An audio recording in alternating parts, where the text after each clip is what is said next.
નમસ્કાર વિદ્યાર્થી મિત્રો, ગુડ આફ્ટરનૂન. કેમ છો બધા? મજામાં? તો વાંધો નહીં. આપણે ધોરણ 11 સાયન્સની અંદર ભૌતિક વિજ્ઞાન વિષયમાં પ્રકરણ 7 સુધી પૂર્ણ કર્યું. હવે આપણે શરૂ કરીએ છીએ પ્રકરણ 9, બરાબર. ઘન પદાર્થના યાંત્રિક ગુણધર્મો, જેમાં આપણે એક લેક્ચર પૂરો કર્યો હતો. એમની અંદર આપણે જોયું હતું કે ભાઈ ઘન પદાર્થ જે છે એનું બંધારણ કેવું હોય, અણુ વચ્ચેના અંતરો ઓછા હોય, પદાર્થ પર બાહ્ય બળ લગાડવામાં આવે તો પદાર્થમાં વિકૃતિ ઉત્પન્ન થાય, એટલે કે એનું વિરૂપણ થાય. વિરૂપણ થાય જે છે એ પદાર્થના પ્રકાર ઉપર આધાર રાખે પદાર્થ શેનો બનેલો છે. ઘણી વખત એવું હોય કે વિરૂપણ થાય એ દેખાતું ન હોય છતાં વિરૂપણ થતું હોય. લોખંડનો સળિયો કે સ્ટીલનો સળિયો હોય, બરાબર, એનું તમે તાપમાન વધારો તો સળિયાની લંબાઈમાં વધારો થતો હોય પણ આપણને દેખાય નહીં. પછી આપણે જોયું કે વિરૂપણ જે છે એ ઉત્પન્ન થાય એ માટે બાહ્ય બળ લગાડવું પડે. તો એના માટે આપણે બાહ્ય બળ લાગે એટલે સાથે સાથે પ્રતિબળ લાગે. એ પ્રતિબળને આપણે સિગ્મા કહ્યું હતું. પ્રતિબળ એટલે એકમ ક્ષેત્રફળ દીઠ લાગતું પુનઃસ્થાપક બળ, એટલે એનો એકમ જોયો તો ન્યૂટન પ્રતિ મીટર સ્ક્વેર અથવા તો પાસ્કલ. તો આના ઉપરથી આપણે પ્રતિબળનું પારિમાણિક સૂત્ર જોયું હતું. તો પ્રતિબળનું પારિમાણિક સૂત્ર શું થશે ભાઈ? બળના પારિમાણિક સૂત્રમાં L માઇનસ આવી જશે, M1 L minus 1 T minus 2. આ પ્રતિબળનું પારિમાણિક સૂત્ર થયું. પ્રતિબળના આધારે આપણે વિકૃતિ જે છે એ જોયું હતું. વિકૃતિ એટલે ફેરફાર, વિરૂપણ એટલે ફેરફાર. ફેરફાર શેમાં? તો કે પદાર્થના પરિમાણમાં. આપણે ઘન પદાર્થની જ વાત કરીએ છીએ તો ઘન પદાર્થના પરિમાણમાં ફેરફાર થાય. તો પરિમાણ તો ઘન પદાર્થના કોઈ પણ પદાર્થ હોય, પરિમાણ કેટલા હોય? 3 હોય. અહીંયા ઘન પદાર્થની વાત આવે તો એના પરિમાણ ક્યાં ક્યાં હોય? લંબાઈ હોય, પહોળાઈ હોય અને ઊંચાઈ હોય. તો એ વિકૃતિ જે છે એના 3 પ્રકાર પૈકીનો પહેલો પ્રકાર જે છે એ સંગત વિકૃતિ.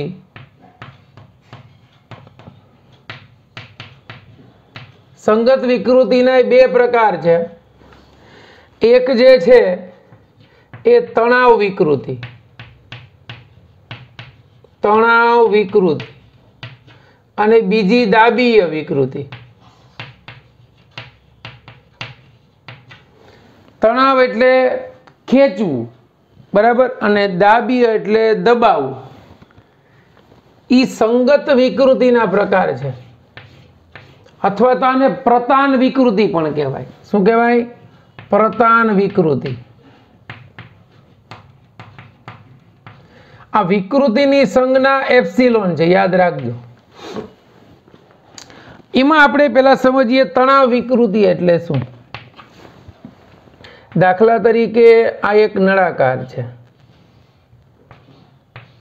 જેમની લંબાઈ L છે.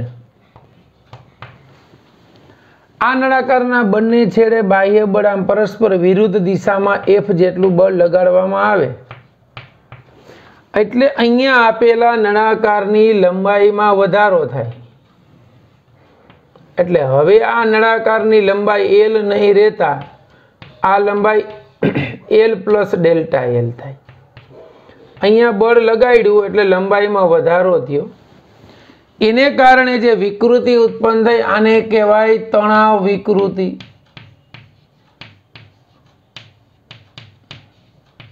વિકૃતિ એટલે સ્ટ્રેન અને પ્રતિબળ એટલે સ્ટ્રેસ. આ જ વસ્તુ આવી બની હોય. ધારો કે આ એક નળાકાર છે, આના આડછેદ ઉપર આમ બળ લગાડીએ અને જો નળાકારની લંબાઈમાં ઘટાડો થાય, આવું બને આમ બળ લગાડતા, તો આ લંબાઈ L હતી એની બદલે L માઇનસ ડેલ્ટા L થાય. તો આ જે વિકૃતિ ઉત્પન્ન થઈ એને કહેવાય દાબીય વિકૃતિ.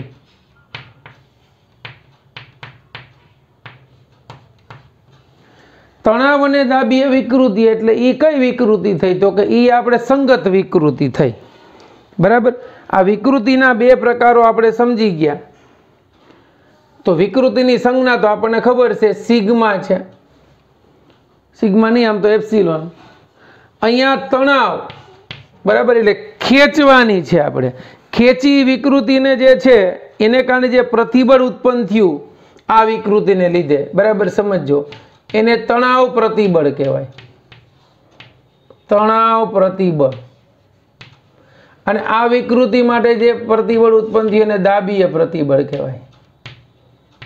अहींया जोता जाजो प्रतिबळना प्रकार थई गया, तो ये संगत विकृति ने अनुरूप संगत प्रतिबळ आवशे के प्रतान प्रतिबळ, संगत प्रतिबळ के प्रतान प्रतिबळ।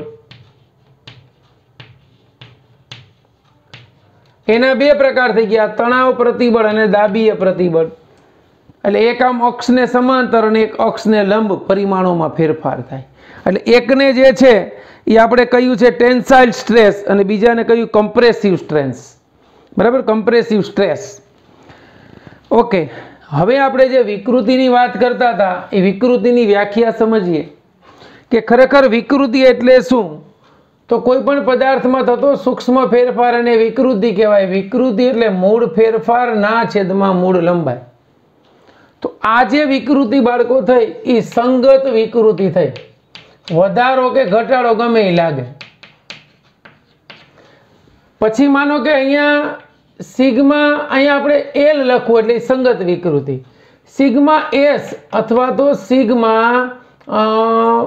ए लखवुं तो क्षेत्रफळना छेदमां मूळ क्षेत्रफळ, आने कहेवाय क्षेत्रीय विकृति।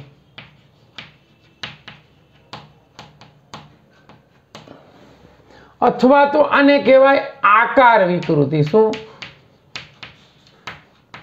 आकार में फेरफार थाय। त्रीजू आवशे सिग्मा वी एटले डेल्टा वी ना छेदमां वी, आने कहेवाय कद विकृति। विकृति एटले शुं? एना परिमाण में थतो फेरफार छेदमां मूळ परिमाण। जो लंबाई में फेरफार थाय तो लंबाई में थतो फेरफार छेदमां मूळ लंबाई, एने एनी संगत विकृति कहेवाय। क्षेत्रीय विकृति आपणे जोशुं पण अहींया आपणे व्याख्याना संदर्भमां जोयुं तो डेल्टा एना छेदमां ए थाय, एने आकार विकृति कहेवाय। कद विकृति एटले डेल्टा वी ना छेदमां वी, एटले कदमां थतो फेरफार एना छेदमां मूळ कद, एने कहेवाय कद विकृति। तो आ त्रणेय त्रण विकृति परथी अहींया जो प्रतिबळ लईए तो संगत ने अनुरूप जे छे ई संगत प्रतिबळ थयुं। अहींया क्षेत्रीय विकृति ने अनुरूप आकार प्रतिबळ कहेवाय। आकार प्रतिबळ एने कहेवाय सिग्मा एस, अने आने अनुरूप जे आवशे एने कहेवाय कद प्रतिबळ। कद प्रतिबळ सिग्मा वी, बराबर समझो। विकृतिना त्रण प्रकार थया, एमांनी एक विकृति आपणे जोई। ई विकृति कई हती भाई? तो ई विकृति हती संगत विकृति अथवा तो प्रतान विकृति, बराबर। बीजी विकृति कई हती? तो के स्पर्शीय विकृति अथवा तो क्षेत्रीय विकृति अथवा तो आकार विकृति। आ बंने विकृतिओने अनुरूप आ बे प्रतिबळ बीजा मळ्या, आकार प्रतिबळ अने कद प्रतिबळ। प्रतिबळ एटले शुं छे के कोईपण पदार्थ पर बळ लगाडता एना परिमाण बदलाय, એટલે પરિમાણનો વિરોધ કરતું જે એકમ ક્ષેત્રફળ દીઠ પુનઃસ્થાપક બળ લાગે એ प्रतिबळ થયું। આ ક્લિયર થઈ ગયું। હવે આપણે આ બંને વિકૃતિઓના પ્રકાર જોયા, मतलब આ સંગત વિકૃતિના બે પ્રકાર, તણાવ અને દાબીય। એમ આપણે આકાર વિકૃતિ એના વિશે વાત કરીએ। આકાર વિકૃતિની અંદર ધારો કે बराबर समझो स्पर्शक रूपे बळ लागतुं होय अथवा तो आम छे, आ नळाकार छे, आ नळाकारनी अंदर बळ एफ लागशे એટલે આની ઉપર બળ એફ લાગતા આનો શેપ આવો થશે। એટલે એટલા પરિમાણ બદલાણા, એટલે આ જે ફેરફાર થયો ડેલ્ટા x જેટલો ફેરફાર થયો, આ થીટા થયો, આ નળાકારની ઊંચાઈ ધારો કે l હતી। तो आकृति परथी जो tan थीटा लखूं तो tan theta is equal to सामेनी बाजू एना छेदमां पासेनी बाजू। आ ऊंचाई l होय तो l अथवा h होय तो h। खूणो खूब नानो होय तो tan theta is equal to theta, theta is equal to delta એક્સના છેદમાં h અથવા તો l. આ જે મળ્યું એ થઈ ગયું આકાર વિકૃતિ. એટલે આકાર વિકૃતિની અંદર તમારે જોવું હોય તો આપણી પાસે માનો કે આવી જાડી બુક છે, આ બુક છે આપણી ફિઝિક્સની, એ આમ છે. જોજો અહીંયા આકાર વિકૃતિ એટલે શું? તો કે આ બુક્સને હું બળ લગાડું જો આમ ઉપરથી, એટલે જો આમ થયો, આ શેપ બદલાણો જોયો, આ જે ઉત્પન્ન થયું ને અહીંયા, અહીંથી જો આ શેપ બદલાઈ ગયો, આ અત્યારે આમ જુઓ તો આ લેવલ હતું, હવે અહીંથી બળ લગાડ્યું એટલે આમ થયું એટલે એટલી વિકૃતિ ઉત્પન્ન થઈ. જોઈ લ્યો શેપ. તો આ જે ખૂણો મળ્યો એમાં એટલું આ ડિસ્ટન્સ મળ્યું, અને આ ખૂણો, આ જે ખૂણો બન્યો અહીંયા એ થીટા, અને આ જે મારી આંગળી છે હાથની, આ ડેલ્ટા એક્સ. આમ કરો તો કાંઈ નથી. જો અત્યારે લેવલ છે, જેવું આમ બળ લગાડો આ વિકૃતિ કઈ થઈ ગઈ જોઈ લો. આ કઈ વિકૃતિ થઈ? આકાર વિકૃતિ. સમજાણું? એ પદાર્થને સ્પર્શક રૂપે બળ લાગે એટલે એમાં ફેરફાર થાય. તો આકાર વિકૃતિને tan theta is equal to delta એક્સના છેદમાં l અથવા તો h વડે દર્શાવાય. વિકૃતિ એટલે ફેરફારના છેદમાં મૂળનો ગુણોત્તર છે. કોઈ પણ વિકૃતિ હોય, આકાર વિકૃતિ, કદ વિકૃતિ કે પ્રતાન વિકૃતિ, વિકૃતિ જે છે એ પરિમાણ અને એકમ રહિત છે. વિકૃતિ એ પરિમાણ અને એકમ રહિત છે. વિકૃતિનો એકમ નથી, બરાબર, એના પરિમાણ નથી. એટલું ક્લિયર થયું બાળકો? તો આપણે વિકૃતિના બે પ્રકારો જોઈએ, એટલું જોઈ લો ફટાફટ, એટલે પછી ત્રીજો પ્રકાર સમજાવું. ચાલો, હવે આપણે વિકૃતિનો ત્રીજો પ્રકાર હતો કદ વિકૃતિ. કદ વિકૃતિને શું કહેવાય? સિગ્મા વી. એક આપણે કઈ જોઈ? સૌથી પહેલી પ્રતાન વિકૃતિ અને ડેલ્ટા એલ ના છેદમાં એલ. બીજી વિકૃતિ સ્પર્શીય વિકૃતિ જોઈ, જેને એપ્સિલોન એસ કહેવાય.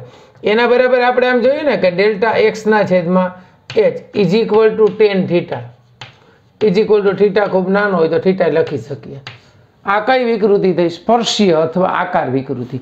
આ બંનેને અનુરૂપ અહીંયા પ્રતિબળ હતું, એને સંગત પ્રતિબળ કીધું હતું. સંગત પ્રતિબળ. તો પ્રતિબળને શું કહેવાય? Sigma L. અહીંયા આકાર પ્રતિબળ અથવા તો સ્પર્શીય પ્રતિબળ, આકાર પ્રતિબળ, એને શું કહેશું? Sigma S. બરાબર. હવે આવે છે કદ વિકૃતિ. તો કદ વિકૃતિને અનુરૂપ પ્રતિબળને સિગ્મા વી કહેવાય. ધ્યાન આપજો. અને સિગ્મા વી બરાબર દબાણ પી થાય. શું કામ? એ હવે આપણે સમજીએ. અહીંયા બરાબર સમજો કે કદ વિકૃતિ એટલે શું? તો કે ઊંચું દબાણ ધરાવતા, બરાબર સમજો, ઊંચું દબાણ ધરાવતા, ઊંચું દબાણ ધરાવતા કોઈ તરલમાં, તરલની વાત આપણે કરી, તરલ એટલે વહી શકે એવું દ્રવ્ય. તરલની ડેફિનેશન શું? તરલ એટલે કે વહી શકે એવું દ્રવ્ય. વહી શકે તેવું દ્રવ્ય. દ્રવ્યના ત્રણ સ્વરૂપ છે, ઘન, પ્રવાહી અને વાયુ. દ્રવ્યના કેટલા સ્વરૂપ છે? ત્રણ. ઘન, પ્રવાહી અને વાયુ. આમાંથી કોનું વહન થાય? તો ઘન નો વહી શકે, આનું વહન થઈ શકે, પ્રવાહી ને વાયુ. તો વહી શકે એવું દ્રવ્ય, તો વહી શકે એવા દ્રવ્ય બે જ છે. કોણ કોણ? એક પ્રવાહી અને વાયુ. આને તરલ કહેવાય. એટલે કે પ્રવાહી અને વાયુ ધરાવતા કોઈ પાત્રમાં કોઈ પદાર્થને મૂકવામાં આવે, કોઈ જ્વારીયું ઊંચું દબાણ ધરાવતા કોઈ તરલમાં, ઊંચું દબાણ ધરાવતા કોઈ તરલમાં ઘન પદાર્થને મૂકવામાં આવે, ઘન પદાર્થને મૂકવામાં આવે ત્યારે તે પદાર્થની સપાટીને લંબ, એ જે પદાર્થ આપણે તરણમાં મૂક્યો છે પદાર્થની સપાટીને લંબ રૂપે લાગતા બળ ની વિરુદ્ધ દિશામાં પ્રતિબળ લાગે છે. બરાબર. દાખલા તરીકે આવો કોઈ પદાર્થ છે, એને તરલની અંદર મૂક્યો છે, તો અહીંયા આ પદાર્થ ઉપર આ તરલ, આ આખું બીજું તરલ છે પાત્રમાં, એને લીધે આમ સપાટીને લંબરૂપે બળ લાગશે. એ હંમેશા પદાર્થની સપાટીને લંબરૂપે જ લાગશે, બધી દિશાઓમાંથી લાગશે. ત્યારે આ પદાર્થનું આવું સંકોચન થશે. પણ આ પદાર્થમાં સામે પ્રતિબળ લાગશે. જેટલું બાહ્ય બળ લાગે એટલું પ્રતિબળ હોય, પરંતુ એ પ્રતિબળની અસર ઓછી હોય તો પદાર્થનું વિરૂપણ થાય. તો અહીંયા પદાર્થની સપાટીને લંબરૂપે લાગતા બળની વિરુદ્ધ દિશામાં પ્રતિબળ લાગે છે, પણ અહીંયા તરલ વડે લાગતું બળ,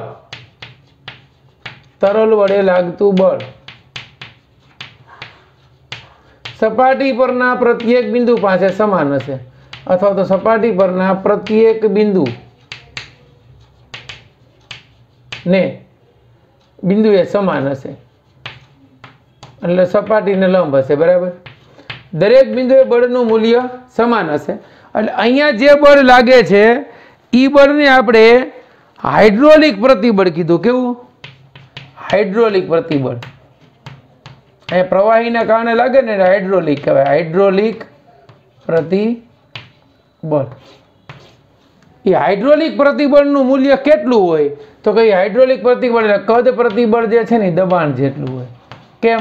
તો કે એકમ ક્ષેત્રફળ દીઠ લાગતું બળ, એને આપણે પ્રતિબળ જ કહીએ છીએ, એની દબાણ જેટલું હોય. તો અહીંયા જે પદાર્થમાં વિકૃતિ ઉત્પન્ન થઈ તો એના દરેક પરિમાણ બદલાણા, તો એ કદ વિકૃતિ જે છે એ કેટલી હશે તો કે એની કદ વિકૃતિ બરાબર કદમાં થતો ફેરફાર એના છેદમાં મૂળ કદ. એટલે અહીંયા આ કદ વિકૃતિ પણ એકમ અને પરિમાણ રહી છે. એટલે આપણને ખબર પડી ગઈ દરેક પ્રકારની વિકૃતિ એકમ અને પરિમાણ રહિત છે. અહીંયા આપણે જે બળ ઉત્પન્ન થયું એ તરલ વડે લાગતું હતું અને એને આપણે હાઇડ્રોલિક પ્રતિબળ વડે દર્શાવીએ છીએ. અહીં હાઇડ્રોલિક પ્રતિબળ એટલે એકમ ક્ષેત્રફળ દીઠ લાગતું બળ. એ કયું બળ? પુનઃસ્થાપક બળ. પદાર્થને મૂળ સ્થિતિમાં લઈ જવાનો પ્રયત્ન કરે પણ બાહ્ય બળનું મૂલ્ય વધારે છે, માટે એમાં વિરૂપણ ઉત્પન્ન થાય. વિરૂપણ બધી દિશામાંથી સરખું થાય છે. એટલે જે કદનો ફેરફાર થયો એ એના છેદમાં મૂળ કદનો ગુણોત્તર, એને કદ વિકૃતિ કહેવાય. અને જે કદ પ્રતિબળ જે છે દબાણ જેટલું હોય, અને એ દબાણને આપણે પ્રતિબળ કીધું. પ્રતિબળ એટલે હાઇડ્રોલિક પ્રતિબળ. એટલું ક્લિયર થયું બાળકો? તો આ જે છે એ કદ વિકૃતિ થઈ. તો અહીંયા આપણે ત્રણ પ્રકારની વિકૃતિ, ત્રણ પ્રકારના પ્રતિબળ ભણ્યા, સમજી લેજો. બરાબર, પ્રતિબળ એટલે સિમ્પલ વસ્તુ, સૂત્ર પ્રતિબળનું એક જ છે, સિગ્મા ઇઝ ઇક્વલ ટુ એકમ ક્ષેત્રફળ દીઠ લાગતું પુનઃસ્થાપક બળ, એને પ્રતિબળ કહેવાય. અને વિકૃતિ એટલે પરિમાણમાં થતો ફેરફાર, એના છેદમાં મૂળ. આ લંબાઈ, આ ક્ષેત્રીય વિકૃતિ ડેલ્ટા એક્સ ના છેદમાં એચ લખીએ આપણે, અને કદ વિકૃતિ ડેલ્ટા વી ના છેદમાં વી. એટલે ત્રણે ત્રણ વિકૃતિ અને આ પ્રતિબળ ત્રણે ત્રણ, સિગ્મા એલ, સિગ્મા એસ અને સિગ્મા વી. ક્લિયર એટલું? ચાલો એટલું જોઈ લ્યો, પછી આપણે હુકનો નિયમ સમજીએ. ચાલો આપણે વિકૃતિ વિશે હજી સમજૂતી થોડીક મેળવશું, ઉદાહરણ સમજશું. એ પહેલા અહીંયા હુકનો નિયમ સમજી લઈએ. આ રોબર્ટ હુકે 1646, બરાબર, એમાં આપણને એક નિયમ એને સમજાવ્યો હતો 1676માં, બરાબર, 1676માં. આ હુકે પહેલાં એમ કીધું હતું કે ભાઈ એના પર લાગતું બળ જે છે એ એના લંબાઈમાં થતા વધારાના સમપ્રમાણમાં હોય. પણ હુકે એમ કીધું હતું કે આપણે જો ત્રણ વિકૃતિ જોઈએ એમાં આપણને ખબર હતું કે ભાઈ પ્રતિબળ લાગે એટલે વિકૃતિ ઉત્પન્ન થાય, કારણ કે પ્રતિબળ તો જ લાગે જો બાહ્ય બળ લાગતું હોય તો.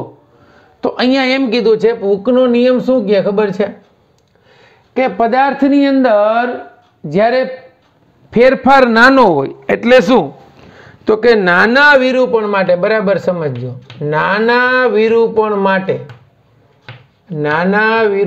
માટે પ્રતિબળ એ વિકૃતિના સમપ્રમાણમાં હોય છે. બરાબર સમજજો, આ હુકનો નિયમ. નાના વિરૂપણ માટે પ્રતિબળ એ વિકૃતિના સમપ્રમાણમાં હોય છે, એટલે પ્રતિબળ સિગ્મા ચલે છે એપ્સિલોન. નાનું વિરૂપણ એટલે શું? તો કે પદાર્થની લંબાઈમાં ખૂબ નાનો ફેરફાર થતો હોય, ક્ષેત્રફળમાં ખૂબ નાનો ફેરફાર થતો હોય, કે કદમાં નાનો ફેરફાર થતો હોય. તો ખરેખર એટલો ફેરફાર તો બધાય માટે લાગુ પડે, એટલે લગભગ બધા જ દ્રવ્યો માટે હૂકના નિયમનું પાલન થાય છે. આ હૂકે જે નિયમ આપ્યો તેનું બધા જ દ્રવ્યો માટે પાલન થાય. લંબાઈ પહોળાઈ કે ઊંચાઈ, કે લંબાઈ પહોળાઈ, કે પહોળાઈ ઊંચાઈ, કે લંબાઈ પહોળાઈ ઊંચાઈ, બધાયમાં જો સૂક્ષ્મ ફેરફાર કરવામાં આવે, એટલે કે જો નાનું વિરૂપણ કોઈ પણ પદાર્થમાં ઉત્પન્ન કરવામાં આવે ને, તો એ પ્રતિબળ જે છે એનું એ વિકૃતિના સમપ્રમાણમાં હોય. તો અહીંયા આપણે આમ લખી શકીએ, sigma is equal to K epsilon, K is equal to sigma by epsilon, જ્યાં કે સપ્રમાણતાનો અચળાંક છે.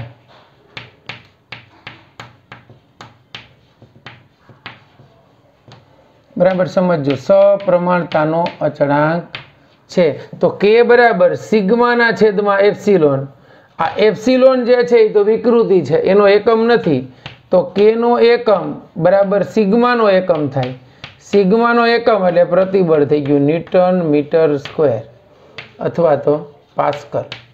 એટલે આ સપ્રમાણતાના અચળાંકનો એકમ પાસ્કલ થયો. એનું પારિમાણિક સૂત્ર સપ્રમાણતાના અચળાંકનું જોતું હોય તો આનું છે m1 L-1 T-2. બરાબર સમજો. આ જે છે હૂકના નિયમની વાત થઈ કે પ્રતિબળ વિકૃતિના સમપ્રમાણમાં હોય છે, અને ક્યારે? તો કે નાના વિરૂપણ માટે. વિરૂપણ નાનું ઉત્પન્ન થયું હોય તો પ્રતિબળ વિકૃતિના સમપ્રમાણમાં હોય, એટલે કે જે પ્રમાણે વિકૃતિ ઉત્પન્ન થતી હોય ને એ પ્રમાણે પ્રતિબળ લાગે. એ તો સિમ્પલ વસ્તુ છે. આનો એકમની વાત થઈ ગઈ. હવે ધ્યાન આપજો બરાબર. તો અહીંયા જોજો, હું જો સિગ્મા એલ લઉં ને તો અહીંયા એક અચળાંક આવશે, એ વાય આવશે. બરાબર સમજો. આને જે અહીંયા જે હવે આ સપ્રમાણતાનો અચળાંક છે ને એને આપણે મોડ્યુલસ કહીએ. તો લંબાઈ માટે યંગ નામના વૈજ્ઞાનિકે મોડ્યુલસ આપ્યો તો એને યંગ મોડ્યુલસ કહેવાય, અચળાંક મોડ્યુલસ. એટલે પછી સિગ્મા એસ લખીશ ને તો અહીંયા જે અચળાંક આવશે અહીંયા સિગ્મા એસ આવશે, અને સિગ્મા વી લખીશ એટલે અહીંયા એક અચળાંક આવશે.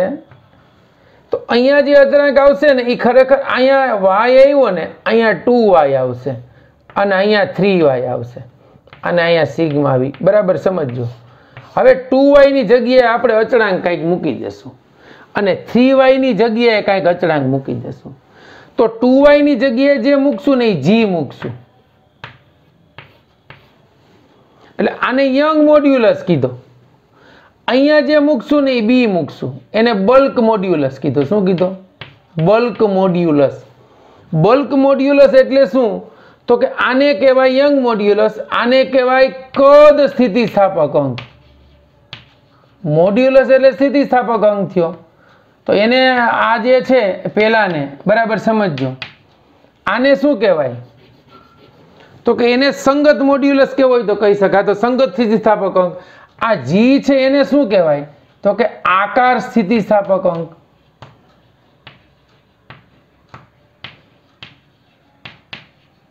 જો ધ્યાન આપજો બરાબર. ત્રણે વિકૃતિના સંદર્ભમાં આપણે ત્રણે સ્થિતિસ્થાપક અંક જોવા છે.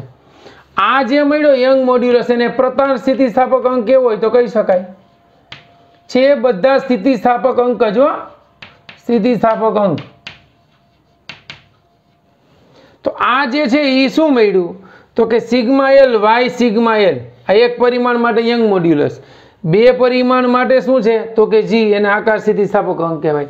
પછી 3 પરિમાણ માટે શું છે? તો કે બી, એને બલ્ક મોડ્યુલસ કહેવાય. આને મોડ્યુલસ ઓફ રિજિડિટી. ઘણી વખત જી ની જગ્યાએ ઈટાનો પણ પ્રયોગ થાય છે. અહીંયા બી એટલે બલ્ક મોડ્યુલસ અથવા કદ સ્થિતિસ્થાપક અંક, બલ્ક મોડ્યુલસ. આ જી ને મોડ્યુલસ ઓફ રિજિડિટી કહેવાય.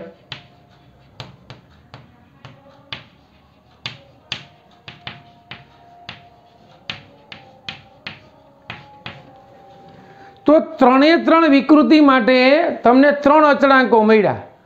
એક લંબાઈ માટે મળ્યો, એક ક્ષેત્રફળ માટે મળ્યો અને કદ માટે મળ્યો.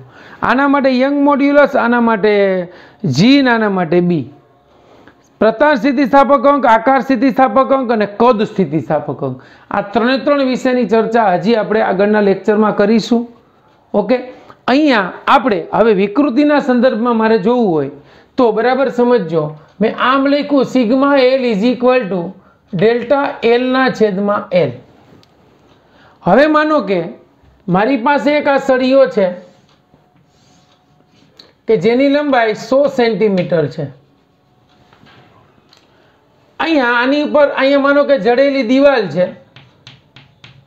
હું આ બાજુથી બળ એફ લગાડું છું એટલે સળિયાની લંબાઈમાં વધારો થાય છે અને આ સળિયાની લંબાઈ 102 સેન્ટીમીટર થઈ.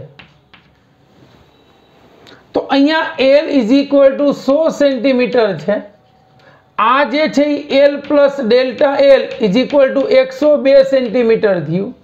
આ એલ 100 છે એટલે delta L is equal two 102 minus 100 એટલે સળિયાની લંબાઈમાં થતો વધારો એક્ઝામ્પલ તરીકે લીધો છે. કેટલો મળ્યો? 2 સેન્ટીમીટર. હવે તમને આવું ઉદાહરણ આપે અને એમ કહે કે આની વિકૃતિ શોધો તો એની વિકૃતિ sigma L is equal two 2/100 એટલે sigma L is equal two 0.02 વિકૃતિનો એકમ નથી. હવે આની પ્રતિશત વિકૃતિ કહે તો સિગ્મા એલ એને ગુણ્યા 100 ઇઝ ઇક્વલ ટુ 0.02 એને ગુણ્યા 100 એટલે જવાબ આવ્યો સિગ્મા એલ એને ગુણ્યા 100 ઇઝ ઇક્વલ ટુ 2% અને સિગ્મા એલ એટલે ડેલ્ટા એલ ના છેદમાં એલ એને ગુણ્યા 100 બરાબર 2%. એટલે આ શું મળ્યું તમને ખબર પડી? આ જો નિરપેક્ષ ત્રુટિ મળી ગઈ, સાપેક્ષ ત્રુટિ. અને એના ઉપરથી એને ગુણ્યા 100 કર્યા ને એટલે પ્રતિશત ત્રુટિ મળી ગઈ. તો પ્રતિશત ત્રુટિ થઈ ગઈ. જો ડેલ્ટા એલ ના છેદમાં એલ એટલે સાપેક્ષ ત્રુટિ, એને ગુણ્યા 100 એટલે પ્રતિશત ત્રુટિ. એટલે લંબાઈની પ્રતિશત ત્રુટિ મળી ગઈ 2%. એટલે અહીંયા 100 ની 102 થઈ એમને ખબર પડે તો 100 ના ગુણાંકમાં છે. એટલે હકીકતમાં લંબાઈમાં એટલો વધારો ન થાય. સ્ટીલનો સળિયો હોય તો એની લંબાઈ મિલીમીટર માઇક્રોમીટરના ક્રમમાં વધે. કંઈ 100 સેન્ટીમીટરનો સળિયો 101 ન થાય. 100 સેન્ટીમીટરના સળિયામાં 0.5 મિલીમીટરનો ફેરફાર થાય. એ કેટલું બધું દળ લટકાવો ને ત્યારે પણ વિરૂપણ ઉત્પન્ન થાય એ કન્ફર્મ છે. ક્લિયર થયું એટલું? તો આ રીતે તમને માનો કે સ્પર્શીય વિકૃતિનું પૂછે કે કદ વિકૃતિનું પૂછે તો સેમ વસ્તુ. આ પ્રતિશત વિકૃતિ કહે એટલે તમારે સમજવાનું ટકામાં છે તો એ ફેરફાર 100 થયો. એમ કે વિકૃતિ 10% છે તો 100 10% છે. પછી તારની લંબાઈ 10 સેન્ટીમીટર હોય તો એના 10% એટલે 1 સેન્ટીમીટર 10 નું કેટલું થાય? 11 ટકાવારી કાઢો એટલે 10%, 10 ના 10% ગણો એટલે 1 થાય. એટલે 10 સેન્ટીમીટરનો તાર હોય તો 11 સેન્ટીમીટર લંબાઈ થાય. ક્લિયર થયું બાળકો? તો આ જે છે એ આપણે વિકૃતિ અને હૂકનો નિયમ. હૂકનો નિયમ નાના વિરૂપણ માટે પ્રતિબળ વિકૃતિના સમપ્રમાણમાં હોય છે. એટલું ક્લિયર થયું? ઓકે, તો આ લેક્ચર આપણે અહીંયા સુધી રાખીએ છીએ. નેક્સ્ટ લેક્ચરમાં આપણે પ્રતિબળ વિરુદ્ધ વિકૃતિનો ગ્રાફ એ સમજવાનો છે અને ખૂબ જ અગત્યનો છે. પરીક્ષામાં 100% પૂછાશે 2 અથવા 3 માર્ક્સમાં કે પ્રતિબળ વિરુદ્ધ વિકૃતિનો ગ્રાફ સમજાવો. એના દરેક પોઈન્ટ આપણે સમજાવવાના છે. ક્લિયર? ચાલો તો આ લેક્ચર અહીંયા સુધી રાખું છું. Best of luck.